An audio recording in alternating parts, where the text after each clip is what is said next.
almalu walbanuna zinatul hayati dunya, mali pamoja na watoto ni pambo la haya maisha ya dunia. Kama pupa yako kwa watoto wako ni kuwalisha vizuri, basi umekula hasara, bado hujalea. Kama himma yako kwa watoto wako ni kuwalaza kwenye nyumba nzuri na kitanda kizuri, bado hujalea na bado hujatekeleza jukumu la malezi kwenye neema hii uliyopewa na Allah azza wa jalla. Hakika kuna aina 3 za malezi tunatakiwa tusizikose kwenye nyumba zetu. Aina ya kwanza ya malezi, at-tarbiyatul aqadiyya, ni kuwalea watoto wetu malezi ya kiitikadi, malezi ya kumwamini Allah azza wa jalla kwa namna inayofaa. Mjaze mwanao imani ya kumwogopa Allah azza wa jalla, si imani ya kukuogopa wewe kama baba, kama mama, au kuiogopa jamii. Utafeli. Kumwamini Mtume Muhammad alayhi salatu wassalam inavyotakiwa ni msingi muhimu sana huu katika malezi. Ya bunayya, ewe mwanangu, la tushrik billah, usimshirikishe Allah azza wa jalla. Inna shirka la dhulmun adhim, hakika ushirikina ni dhulma kubwa, ni dhambi kubwa mno. Ni nani kati yetu aliwahi kukaa na watoto wake akawapa mfano wa wasia huu aliotoa Luqman kumuhusia mwanawe? Mlee mwanao kwamba hirizi haifai. Kwa nini? Kwa sababu ni ushirikina.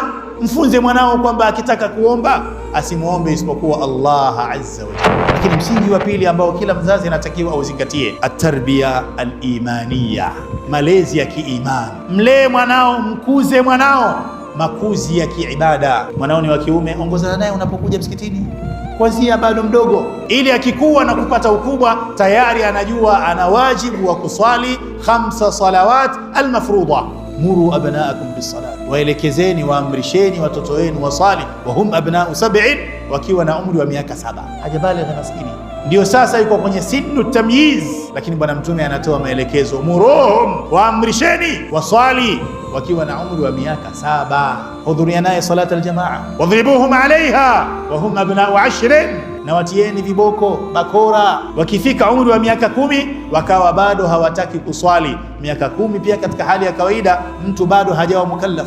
Mtoto wako wa kike, kuna baadhi yetu huona kwamba mtoto kabla hajabalighi hijabu za nini, bado mtoto mdogo huyu. Kwa hiyo si ajabu ukamwona binti ana miaka 10, 12, 13 anatembea kichwa wazi. Huyu wako wa kike kwako ni binti yako, na daima utamuona kuwa mdogo, lakini je, kwenye macho ya watu ni binti? Hapana, wanamuona huyu ni mtoto wa kike kama wanavyowaona wengine, kwa sababu usipomzoesha kuvaa stara kabla ya kubaligh utapata tabu kumvalisha stara baada albulugh.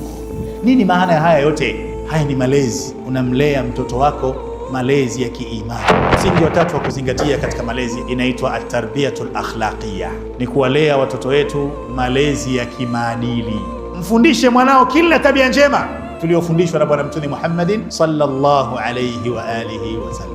Wala tusair khaddaka linnas, usikunje uso wako kuwakunjia watu kana vile unawaonyesha dharau, kutoridhishwa nao. Usifanye hivyo. Wala tamshi fil ardi maraha, lakini pia usitembee juu ya ardhi kwa kudunda, kwa kiburi, kwa majigambo. Allah hampendi anayefanya hivyo. Waqsid fi mashik, hivyo unapotembea tembea mwendo wa wastani, wakati na kati, mwendo wako wa kawaida. Lakini pia punguza sauti yako, usiongee kwa mayowe, kwa kupaza sauti, kwa sauti ya juu. Inna ankara al-aswati sautul hamid, hakika katika sauti mbaya ni sauti zinazofanana na sauti za punda.